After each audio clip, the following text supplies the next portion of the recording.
Continuando então nosso estudo na vida de José, estamos na lição 7. Hoje eu vou fazer apenas a primeira parte, continuaremos depois. Hoje a lição é da prisão para o palácio.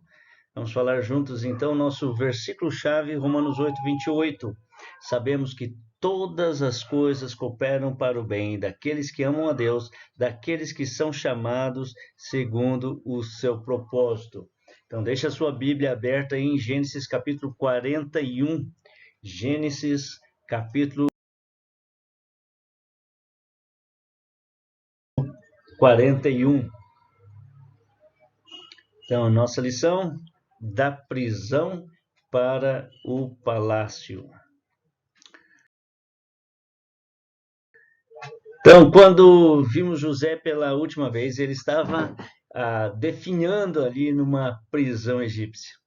Ele estava na prisão, mas não havia infringido nenhuma lei. Ele estava na prisão porque tinha feito a coisa certa e honrado a Deus em sua vida. Ele estava na prisão porque havia recusado os avanços de uma mulher maligna. Quando vimos José pela última vez, ele estava num lugar de dificuldades, mas ainda estava servindo fielmente ao seu Deus. Era um homem que tinha prioridades. As suas prioridades estavam em ordem. Onde quer que José estivesse, ele poderia ser reconhecido como um homem fiel. Quando vimos José pela última vez, ele estava esperando a visita de alguém que iria chegar, dar as boas novas, que ele seria liberto. Mas Gênesis 40, versículos 9 a 13, nós vemos ali José, então, interessado, né, em ajudar aqueles prisioneiros. Ele conta a história, ele dá a interpretação para o mordomo-chefe do faraó. E quando José conta, então, aquele mordomo, a interpretação do seu sonho, ele logo pede ajuda daquele homem para garantir a sua libertação, né? Lá em Gênesis 40, versículos 14 a 15. Mas, quando o mordomo foi libertado da prisão, ele imediatamente, né, esqueceu tudo sobre José. Gênesis 40, versículo 23. Nós vemos então que ele esquece de José. E no texto de hoje nós vamos ver José então como sendo livre e sendo promovido então, ou levado ao palácio. Vemos aqui a boa mão de Deus, a mão invisível de Deus operando, né, na vida desse homem. E assim como na nossa vida, nem sempre nós vemos Deus agindo, mas Deus está por trás dos bastidores, trabalhando em favor daqueles que o amam. Vamos ver então como que o Senhor fez por José, ele também pode fazer por nós, né? Ele sabe onde nós estamos e Deus tem o seu tempo. Ele sabe como nos tirar da nossa prisão e nos colocar no palácio. Então vamos nos juntar agora a José e ver as circunstâncias que Deus usou então para levar José da prisão para o palácio.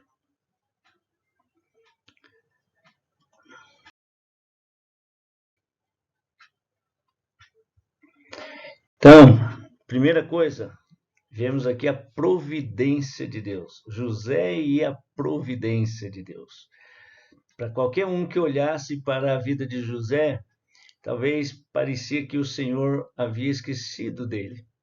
Afinal, ele era um servo fiel do Senhor, mas estava ali numa prisão, cumprindo o tempo ali por um crime que ele não havia cometido. Parecia que Deus havia abandonado ele. Deus estava trabalhando nos bastidores para realizar seus propósitos eternos e alguém, julgando apenas a aparência, poderia pensar que Deus havia esquecido dele. Deus usou então três reviravoltas surpreendentes, né, nos eventos para trazer então a libertação de José na prisão.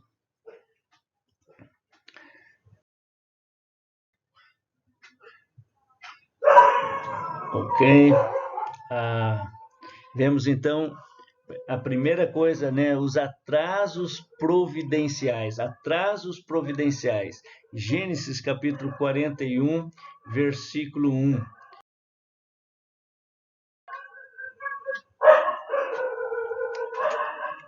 E aconteceu que, ao fim de 2 anos inteiros, Faraó sonhou, e eis que estava em pé junto ao rio.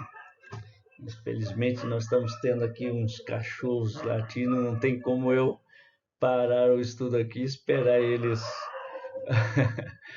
Mas diz-nos que José esperou então naquela prisão por 2 anos inteiros. Claro que isso foi depois que o mordomo foi libertado. Não é falado para nós o tempo que ele estava lá antes desses eventos. Deus usou esses anos longos, né? Dois anos na prisão para ensinar José paciência e dependência. Deus colocou José numa sala de espera, deixou ele ali até que ele aprendesse essas lições muito importantes. Deus ensinou José, então, a esperar no Senhor e a confiar no Senhor, apesar da situação em questão. Você já experimentou essa sala de espera na sua vida? Eu digo a respeito do tempo que parece que Deus tem esquecido, né? Até o nosso endereço. Aquele momento em que Deus não responde às orações e a gente fica, às vezes, um pouco ansioso. Parece que Deus não está interessado em nós ou na nossa necessidade. Já passou por um momento assim? Atrasos providenciais não são fáceis, mas são então projetados para nos levar a concentrar, né, a nossa fé, aumentar a nossa dependência do Senhor.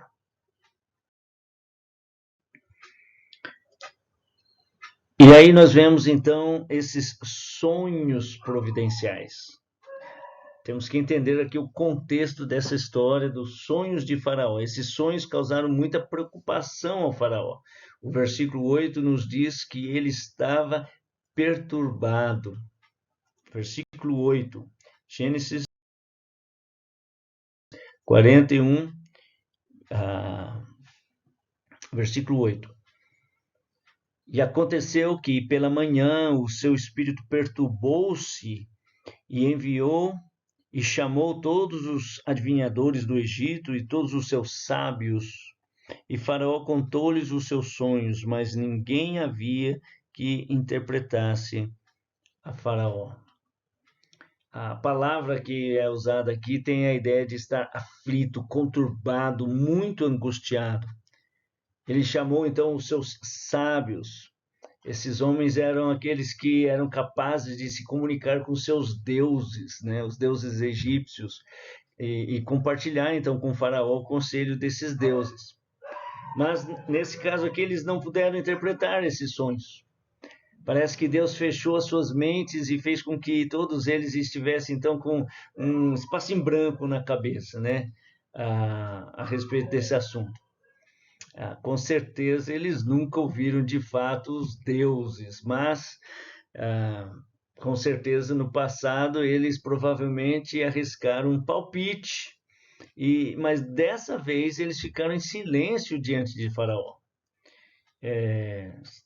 Ser um conselheiro sem conselho naqueles dias era uma coisa perigosa. Vocês lembram da história de Daniel, que Nabucodonosor mandou matar todos os sábios, mas pela graça e a misericórdia de Deus até para eles, Daniel apareceu e deu a interpretação para o rei Nabucodonosor.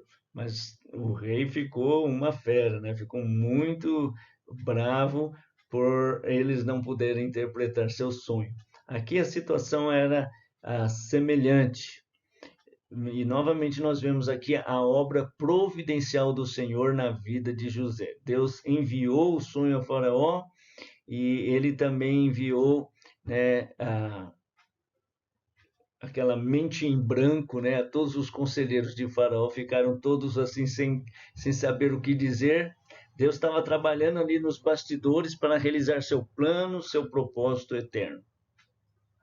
Então você vê a bênção aqui, né?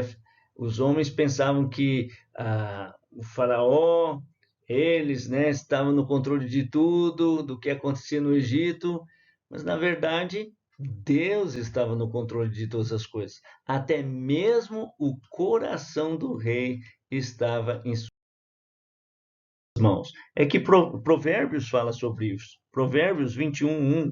O coração do rei é como um ribeiro de águas caudalosas nas mãos do Senhor. Ele o inclina para onde deseja. Essa passagem aqui deve servir de esperança para nós hoje, né? Nosso Deus é soberano em todas as coisas. E Isaías 46, versículo 10 diz: Isaías 46, versículo 10. Desde o princípio anunciei o futuro, desde a antiguidade aquilo que ainda não acontecera. Eu afirmo, o meu propósito será realizado, certamente farei tudo o que me apraz. Outro texto, Isaías 46, 11. Chamo do Oriente uma ave de rapina, de uma terra distante, o homem da minha escolha.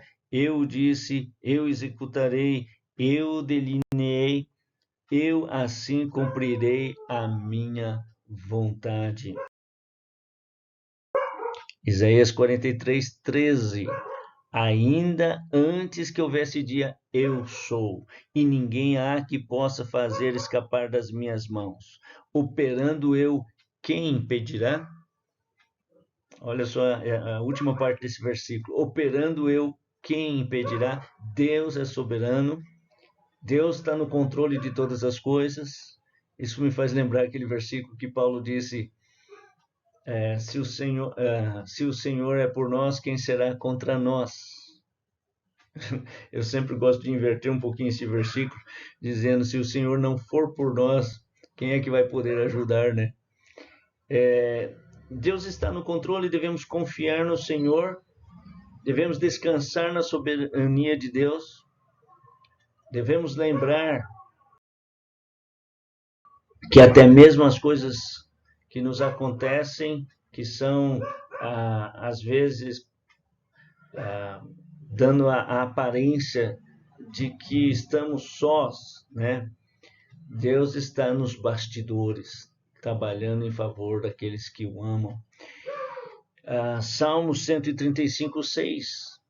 Tudo que o Senhor quis, Ele o fez, nos céus e na terra, nos mares e em todos os abismos.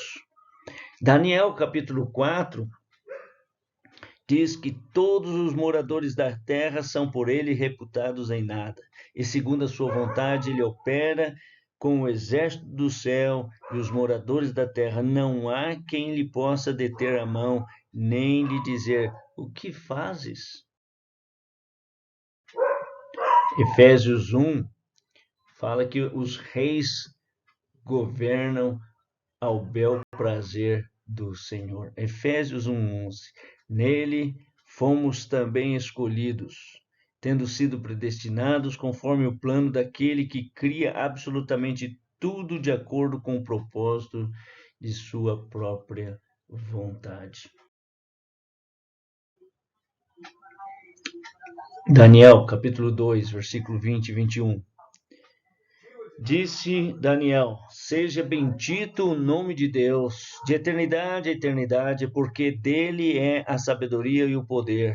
É ele quem muda o tempo e as estações, remove reis e estabelece reis. Ele dá sabedoria aos sábios e entendimento aos inteligentes.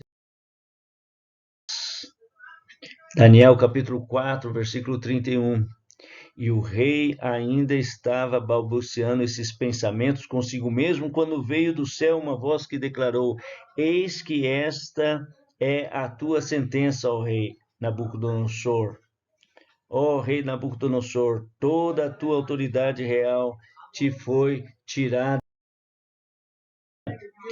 Serás expulso do meio dos homens, e a tua morada será entre os animais silvestres. Te alimentarás de capim como os bois, e passarão 7 tempos até que reconheças que Ele, o Deus Altíssimo, tem todo o domínio sobre os reinos dos seres humanos, e os concede a quem quer e quando deseja.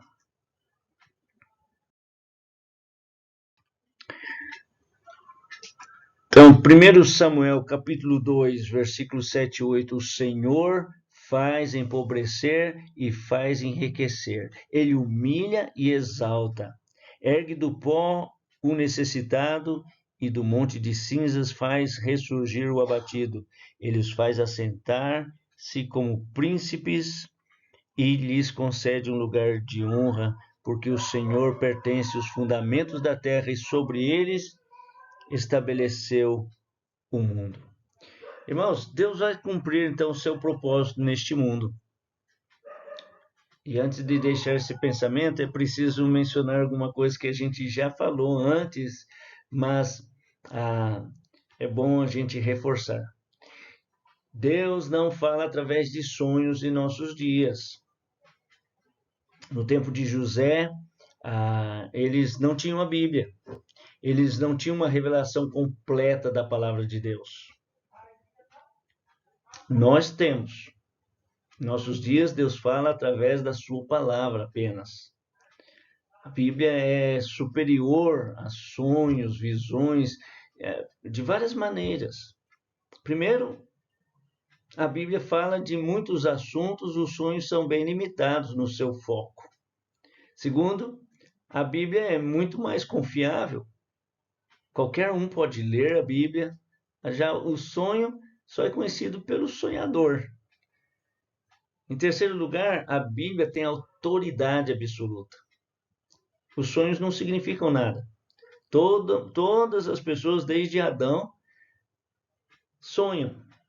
No passado, Deus falou aos nossos antepassados, né, de várias maneiras. Com certeza, Deus falou através de sonhos. Moisés, Daniel, José, né, tiveram sonhos. Jacó, tiveram sonhos e Deus estava falando com eles através dos sonhos. Mas agora Deus fala através da Bíblia. A Bíblia é certa e ela é fixa, né? Os sonhos desaparecem com o tempo. Então não coloque a sua fé em sonhos e visões, como esqueci de colocar nessa passagem, mas Jeremias fala: aquele que tem sonho, conte como sonho. O que tiver a revelação do Senhor, então fala, né, a palavra de Deus. O que tem a palha com o trigo? Bom, num certo sentido, a palha e o trigo estão ligados, mas você come o trigo e joga fora a palha. Então, quando você tiver um sonho, fale o seu sonho, não tem problema. Num certo sentido, Deus pode usar aquele sonho que você teve para te fazer mais sensível para aquilo que Deus revelou na sua palavra. Hoje mesmo eu tive um sonho muito bom. Eu sonhei que eu estava evangelizando uma pessoa no Uber. E aí o carro chegou na minha casa, só que interessante que a casa era lá em Caçapava, na cidade onde eu nasci, né? A casa que nós estamos querendo vender lá. Aí eu estava evangelizando aquele homem. O homem disse que ele não acreditava em Deus. Eu comecei a falar com ele alguns argumentos.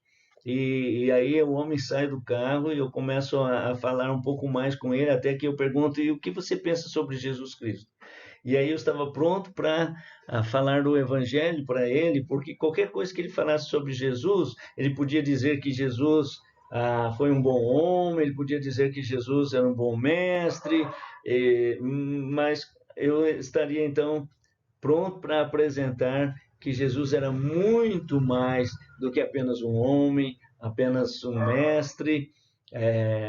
Se ele não era aquilo que ele disse que ele era Deus encarnado, que veio ao mundo para nos levar ao Pai, uma vez que o nosso Deus ele é composto de três pessoas, o Pai, o Filho e o Espírito Santo. Então, Jesus seria um louco, né? Porque não era o que ele disse que era.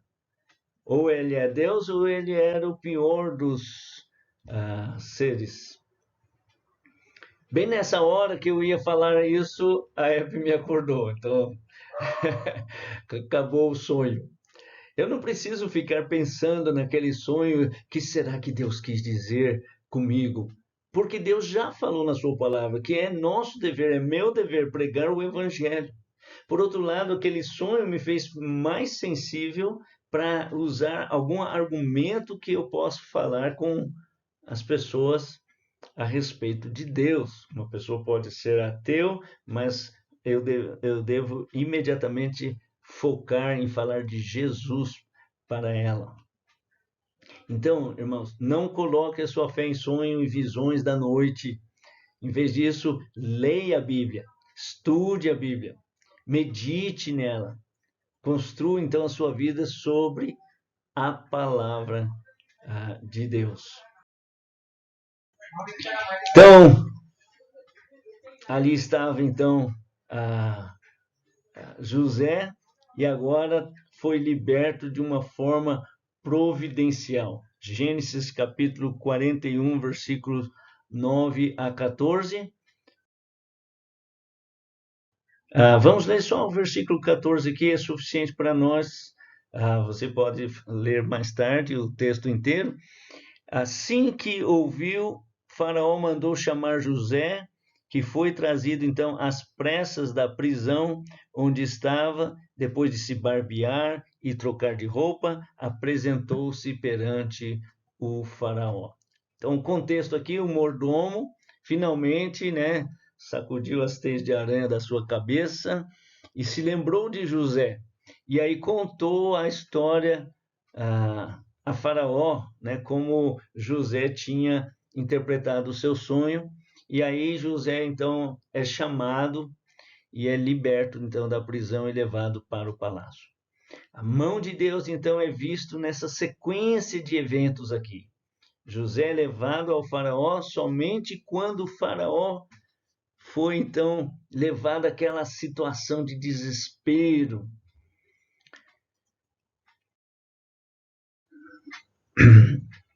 Qualquer outro dia, esse governante não teria ouvido nada, né, que um prisioneiro tivesse a lhe contar. Mas nesse dia, ele não teve escolha. Ele estava desesperado por uma resposta, estava disposto a ouvir qualquer um que pudesse dar a solução para ele. Então, é importante que nós também lembremos que nosso Deus opera, né, em fração de segundo, na hora que quer. Deus tem o seu tempo, desde da órbita, né, dos átomos em movimento até das galáxias. Deus tem tudo no seu cronograma. Quando queremos ver algo acontecer, a gente quer agora, né?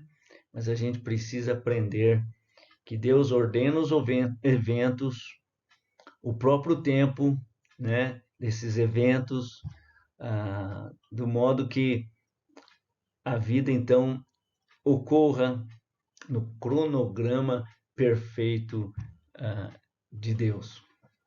Quando que Jesus veio aos discípulos naquela tempestade? Quando foi que Jesus apareceu no túmulo para Lázaro? Quando foi que Jesus chegou na casa de Jairo? Quando foi que Jesus passou pela aquela cidade de Naim? Quando foi que Jesus descansou no poço de Jacó? Quando foi que Jesus foi ao Calvário? Quando que ele ressuscitou dos mortos? Quando que ele veio a nós, né, e salvou a minha alma, a sua alma? Quando é que Jesus vai mover então as montanhas e atender a sua necessidade? Tudo tem o tempo certo, o tempo de Deus. Deus pode me livrar da prisão na hora que Ele quiser, né? Na hora certa. Não será cedo demais e Deus não estará atrasado nem um segundo, né? Então, essa verdade pode abençoar você e a mim quando a gente conhece essa verdade, que Deus está no controle de todas as coisas. Então vamos